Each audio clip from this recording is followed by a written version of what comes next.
加入芒果 TV 会员，每周二中午12点双更会员抢先看。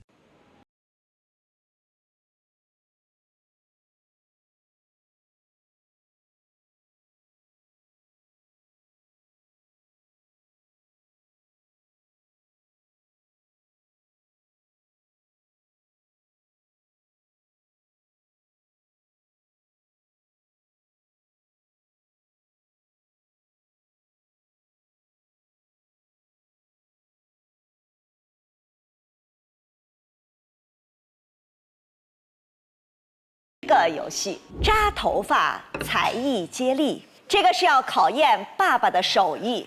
两位爸爸要进行扎头发比拼，限时90秒。你会帮小朋友扎吗？还没有头发，还没会头发，就是。就是我现在头发有这么长吗？别人很长，到这儿了呢，这么长啊！他不让我剪，他是喜欢长头发的。他要长发及腰。女孩的头发你们俩扎过吗？扎辫子？扎过，肯定扎过的。你们要复刻的是这个发型。哦，是。哇，这个有难度，这个有难度。没有难度的，没有难度，蛮有难度，很难啊。来90秒，3、2、拿皮筋儿。1，加油，老公！老公加油哦！挑战太大了。因为已经用了20秒了，扎就行了。我相信你呀。这边是鼓励型家庭，那边是批判型家庭。这个有点几何的问题了。对，我觉得应该是3股变吧，还是4股？你还懂3股4股？犀利吐槽。30秒过去了。30秒还要套皮筋儿，我跟你说，不要抻时间了。哎，我有个办法。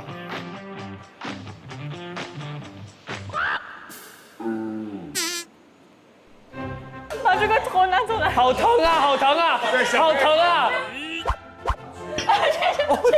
他给他扯头了。对不起，宝宝，宝宝，对不起，宝宝。3、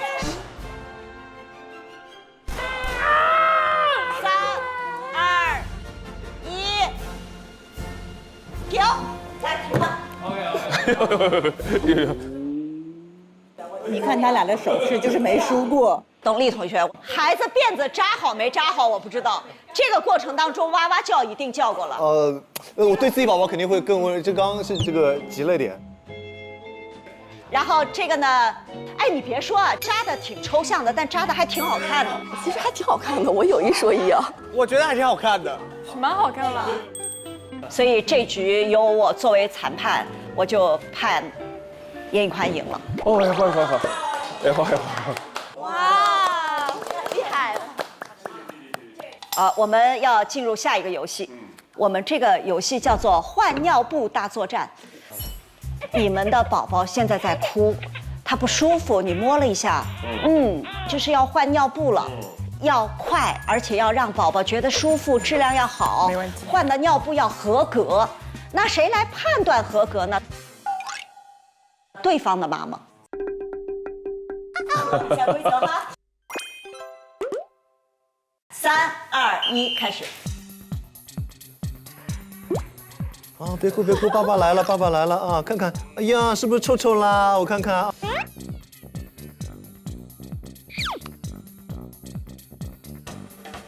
哇，很温柔的。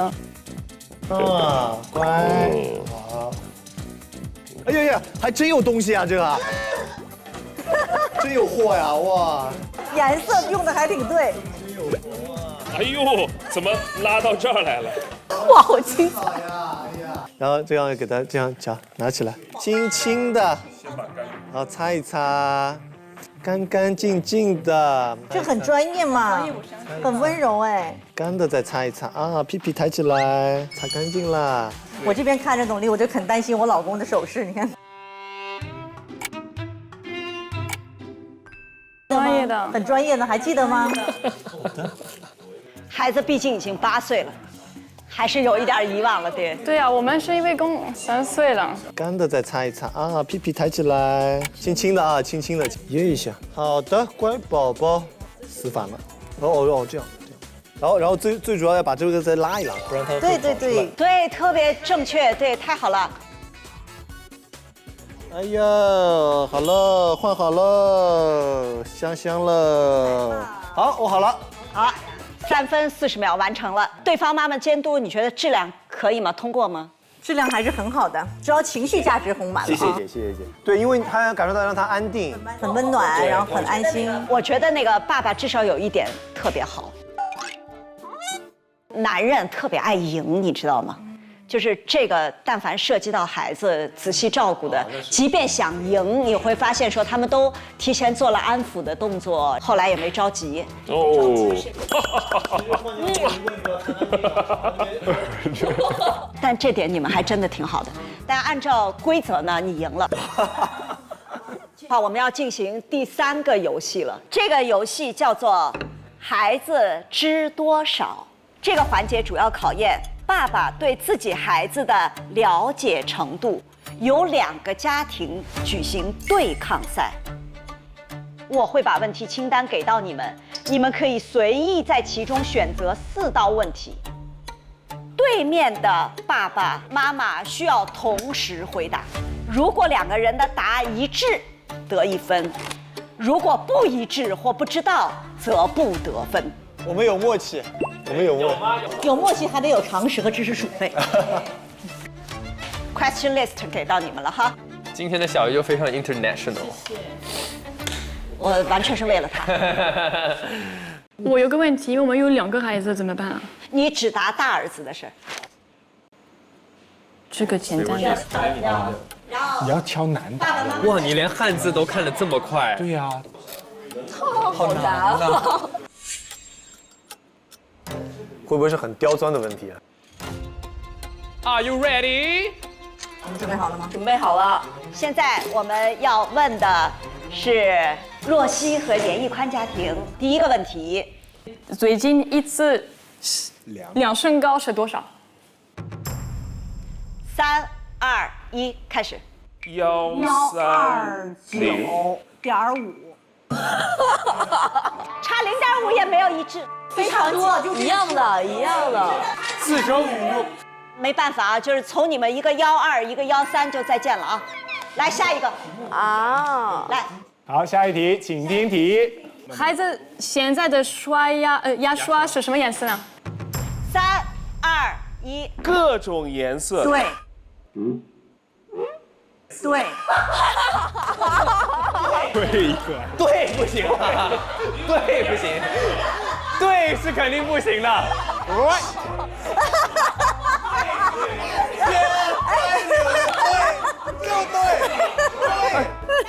老多了一堆吧，都是。来，我给你们一个题板，你们现在写出孩子牙刷的颜色，如果重合了，我就算你们赢了；如果不重合，不赢。使用频率最高的吧？对，频率最高的，你写完我不看，对，写完了之后我自己说。那还是很有自信的哈。来，你说吧。黄。那还是得算人赢啊，选中了是吧？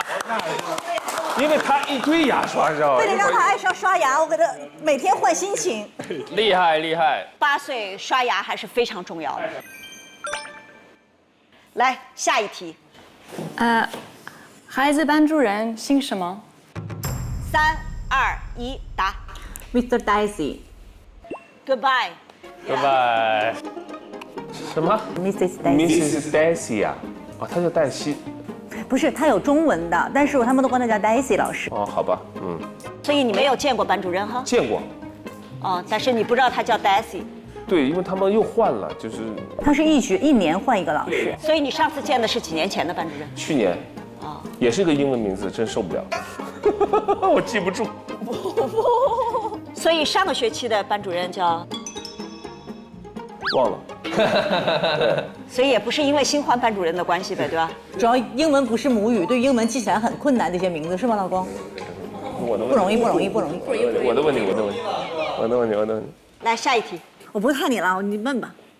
太可爱了。最后一题啊，孩子最怕的事情是什么？3、2、1，请答题。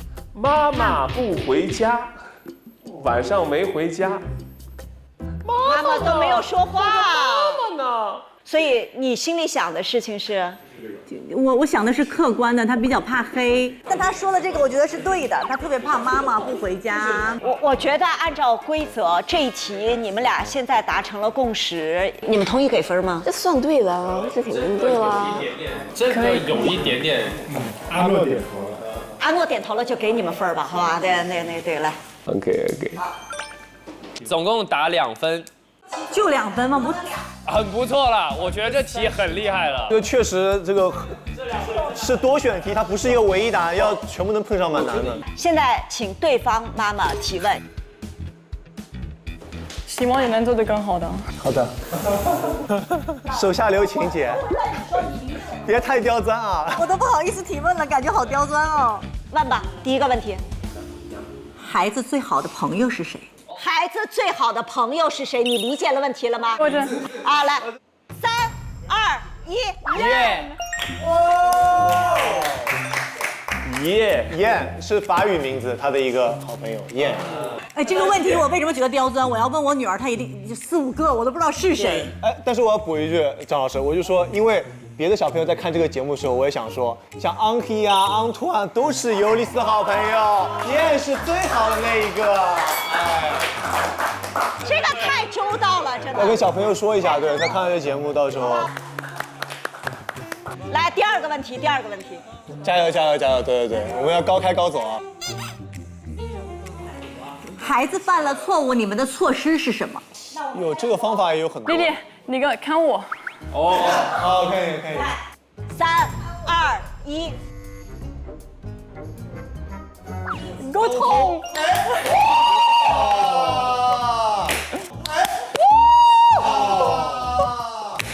沟通哎，我懂你哦。哎，而且是个很优秀的答案。对啊，这个答案本身有点优秀。这个是爱。哦，天哪！我相信你，你好棒啊，丽丽。还有1分。哇，鼓励型。好，来，那个现在打平了啊。孩子最近一次量身高是多少？3、2、1，雅瑟琳，没那么多，没有。尤利斯1.5米呀。哎呀，1.4米啊，买的衣服是1.5米啊。对啊，买的衣服都穿1.5米了。但是他1.4米啊。但他很久没有量身高了。买衣服不是身高。是这样，大家知道买衣服是1.5米啊。对，就是在内心，我觉得你还是帮孩子买衣服的，可以加分，但这道题是不得分。就老公还是不错的，对，虽然这道题不得分吧。好，所以你们还有最后一个机会来决定说你们是打平局还是赢了对方。来，挑一个，快。孩子出门必带的一样东西是什么？孩子这我。大的吗？来，等一下，我想不起来。啊，出门必带的，这个你。出门必带的东西。3、2、1，颈巾。出门必带的颈巾，它的颈巾必带的。颈巾是啥？颈巾我告诉你是什么，是一条破破烂烂的毛毯。安抚巾。他用了安抚巾，他用了很多年。出门他去公园是要带这个巾巾吗？没有啊。对，一个是务实角度，一个是情绪角度。我们这场比赛现在打成了平局。厉害！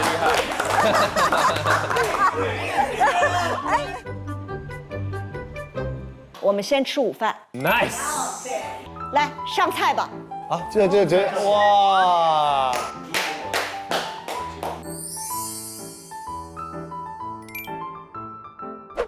哇！哇，这么多好吃的！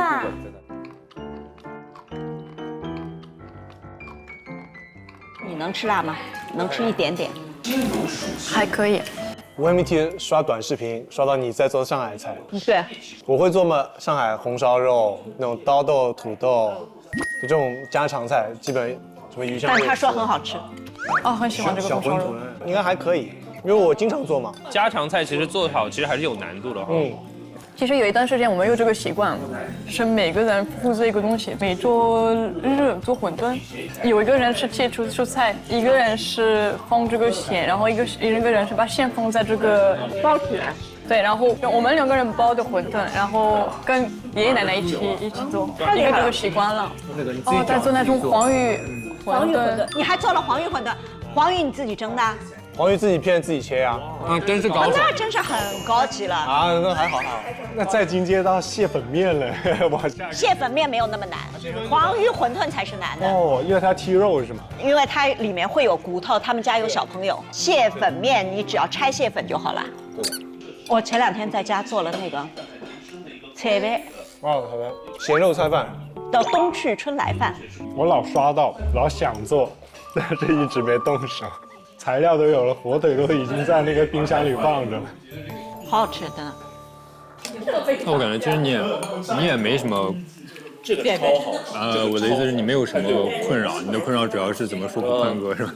我没有困扰，我是觉得我真正的困扰就是，我也在学习，我也不是很懂，我也要面对很多压力和风险。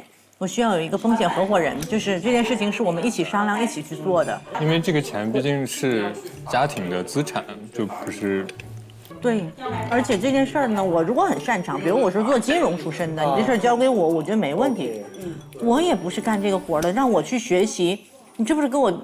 那你觉得产生的这些困扰的原因是什么？我知道宽哥肯定要说我不想要更多，所以我就不会有这种烦恼。不要给我洗脑。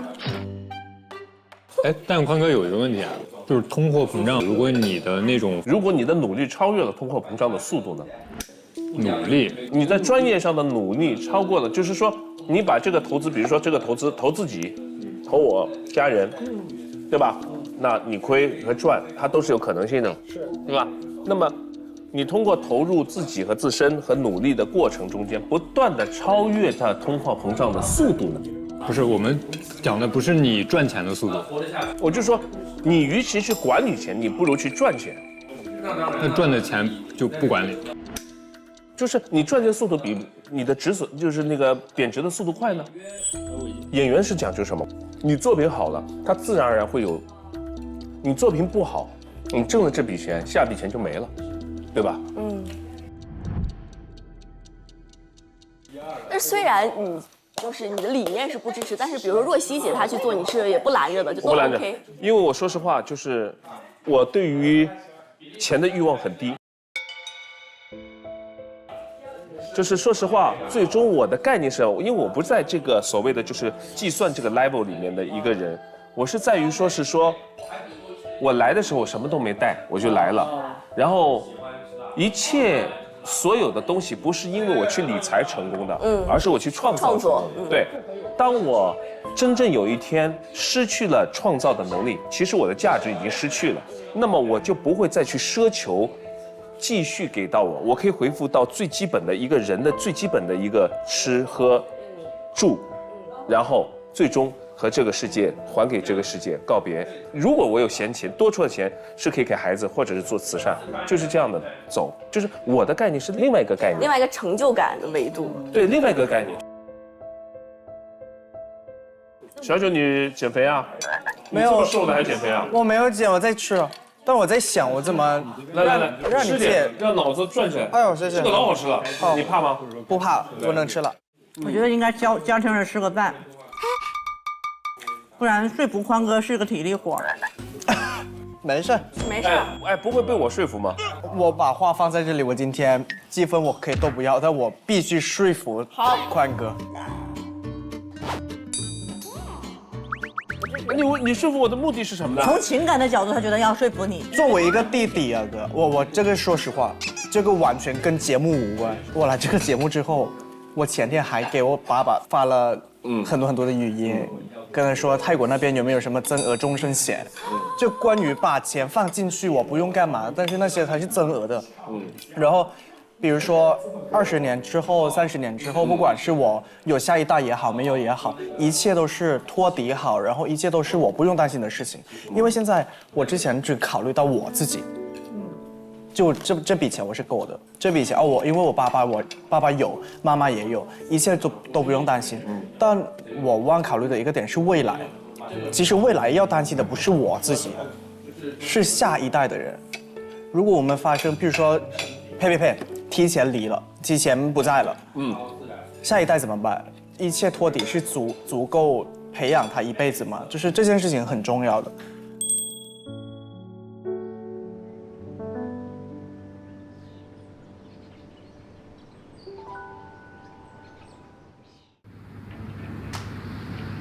快点，老师等着了。要上课啦 Hello， 老师好。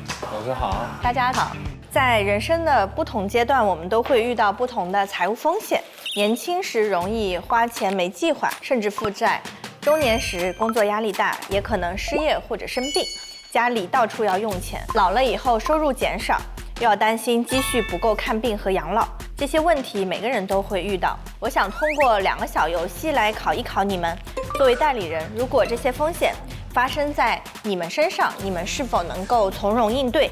在游戏正式开始前，我们先通过黑白来分成2组。黑白配，黑白配。这样我先出去吧，然后下一个人出来给我。好，黑白配。好，又是你俩。你们俩好无聊。How old are you？ 大家玩一个游戏，我们这个游戏的名字叫做超级加倍。家庭成员各有一个手举卡，一会儿在我们的电视屏幕上会出现不同的金融项目。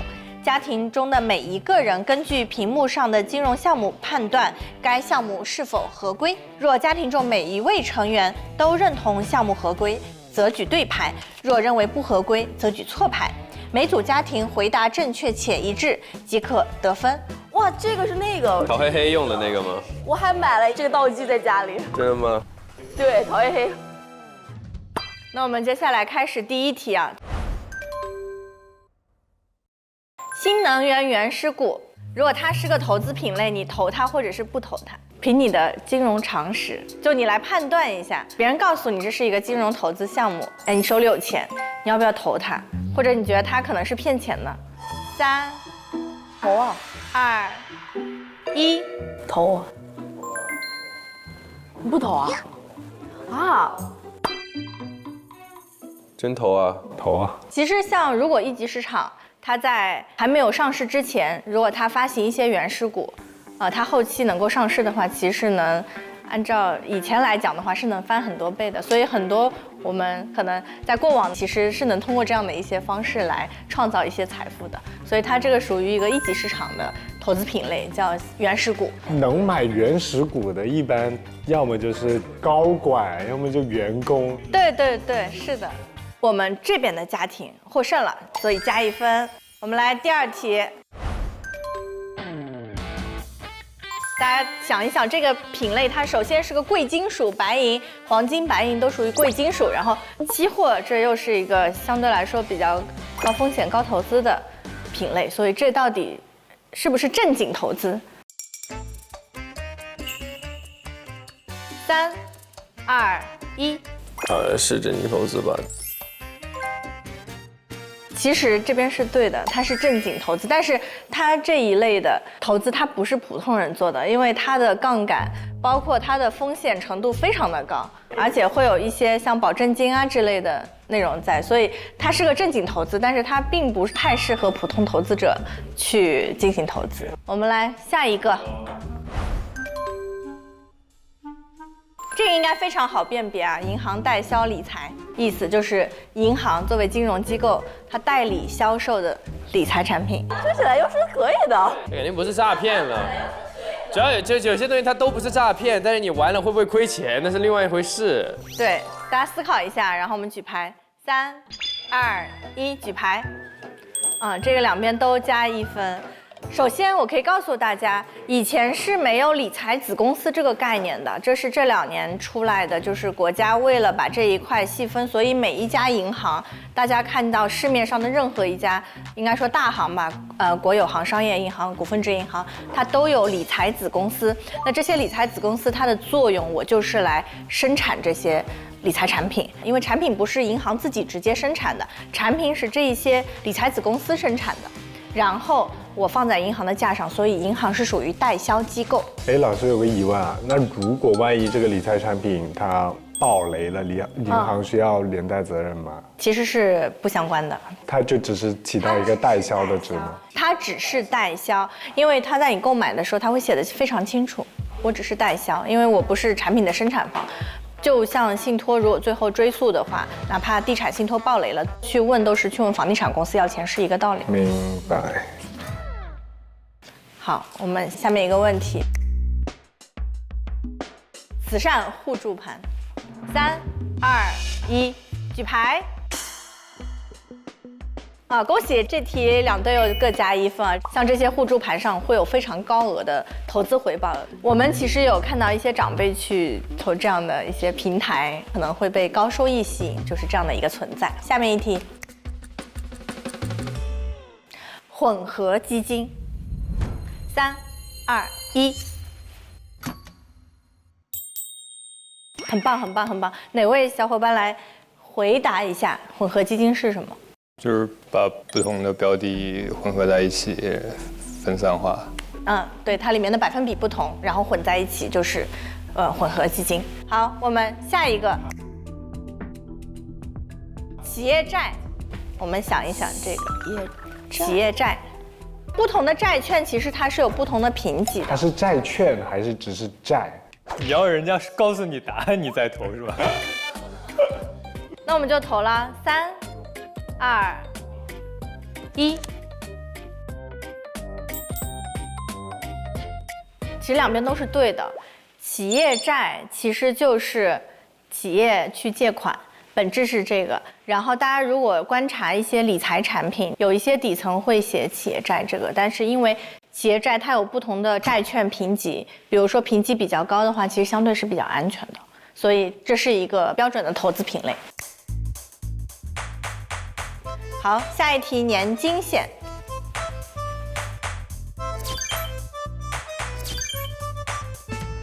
两边同时各加1分啊！年金险是人身保险的一种重要形式，它主要不是为了提供身故保障，而是为被保险人在生存期间提供一笔长期稳定的现金流。我们公布一下结果。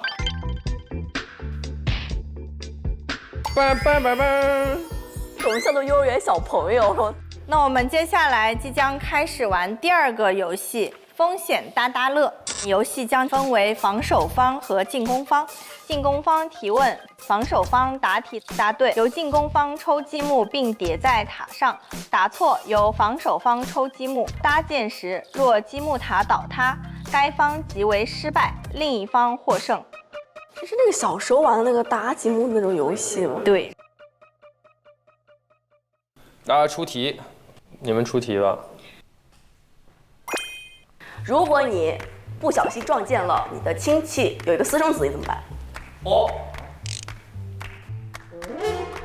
关我啥事儿？对，关我啥事？不会。猜吧，猜吧，猜一个吧。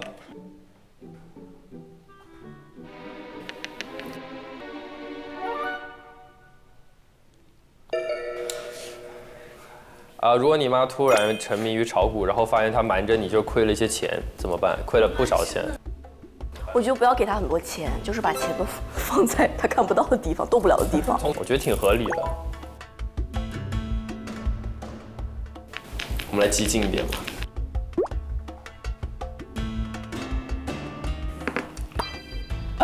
这一轮你们就要GG了，我跟你说。涛哥问他一个激进的。假如你去巡演，然后你的这个主办方最后不给你钱怎么办？是吧？我会聘用一名律师，他的名字叫李敬业。李敬业，我前律师了，但我可以给你当法律顾问。你也可以给我推荐一些就是你身边靠谱的人。哎，这个都要倒吗？这也不能倒，这个不行啊。这个是合理的吗？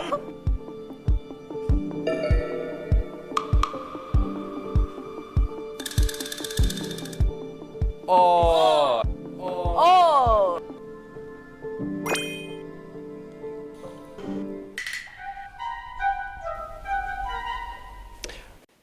孩子成绩就是远远不如自己的那个预期，如何做一个未来的规划？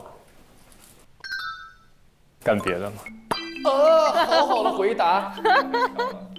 我要开始敲了。大力出奇迹，大力出奇迹。哎呦！我跟你说啊，我跟你说啊，我跟你说啊，我跟你说，我跟你说。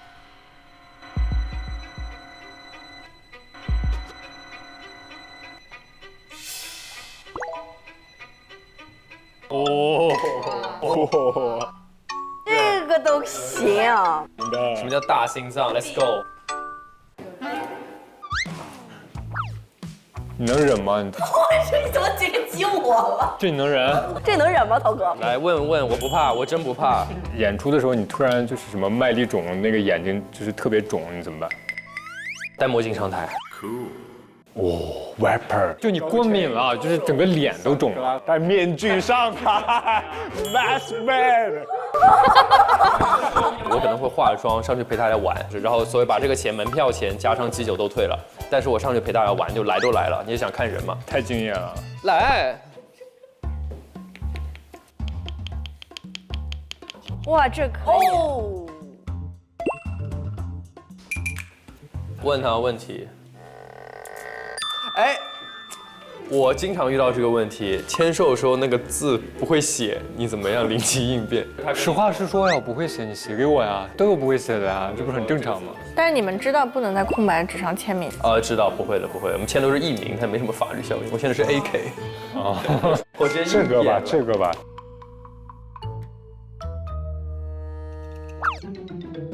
还真抽掉了，不是。我就以为他不行了，我说这个吧，这个来吧，雨桐来一个。好，比如说你有一个工作，这个工作是你非常梦寐以求的，然后期待了很久的，如果不去要赔巨额的违约金。然后这个时候呢，你妈妈生病也需要你在身边，但是你也可以委托别人去帮你妈妈看护，那你会怎么选？那我会选择工作。这样的，因为我们家钱我赚为主，我要是不赚钱，那会出很大的问题。好，我们来吧，涛哥。基础打得挺牢哈。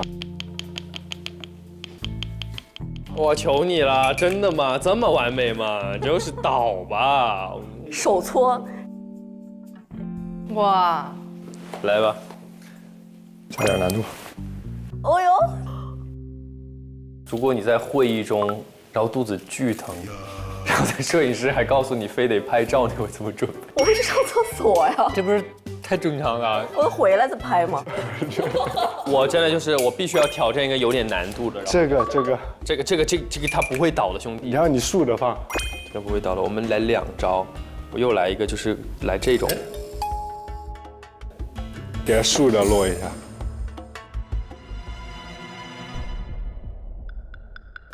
哦 ，OK。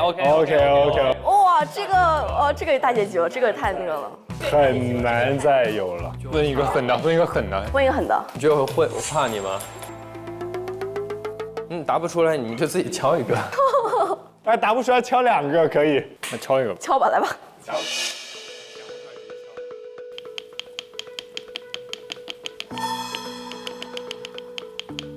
有点敲不动了。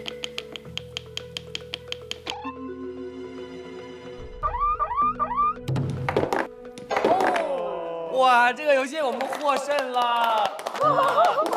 耶 ！AK 太猛了，积木王。首先，大家玩得非常的尽兴啊，那希望我们在今后的人生中都能解决大家所有遇到的难题，然后每天开心。谢谢。谢谢老师。谢谢老师。谢谢老师。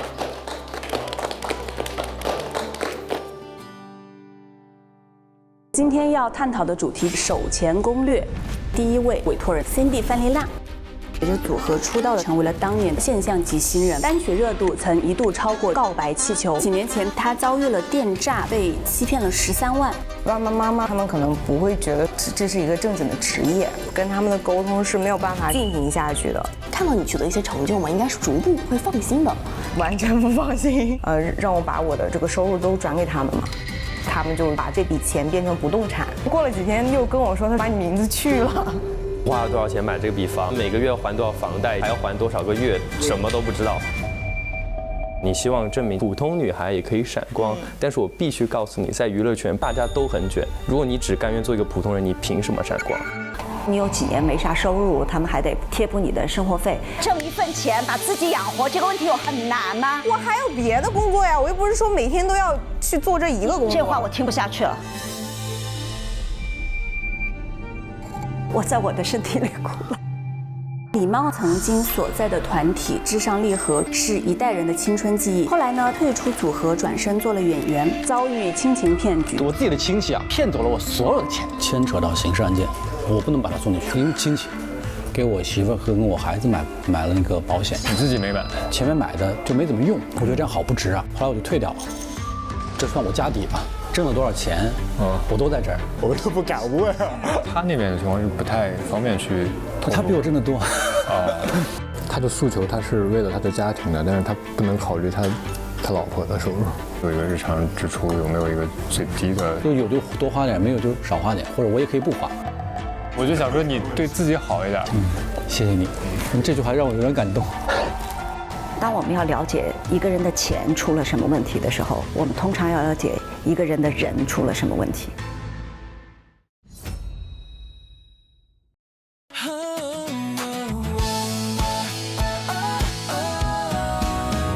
深夜灯还亮，时间静默成江，迷雾里有导航，独行也不慌，让承诺凝成钢，给风险做减量。年轻的旅程通往从容的远方，青春如灯，爱是归航，波浪甲方安然向阳，规划为营照亮迷茫，青春作伴不负双光，让未来见证这守护的力量。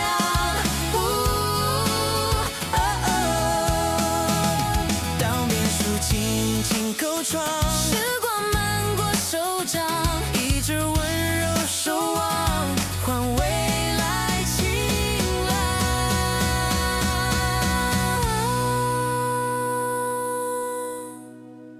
更多精彩内容尽在新浪娱乐微博综艺新浪综艺。上微博关注节目官微出入职场金融季，解锁更多独家互动和幕后花絮。上微博带话题出入职场金融季发博讨论，有机会获得节目嘉宾专属回应。独家中文百科合作平台，上百度搜索出入职场金融季，精彩内容尽在百度百科。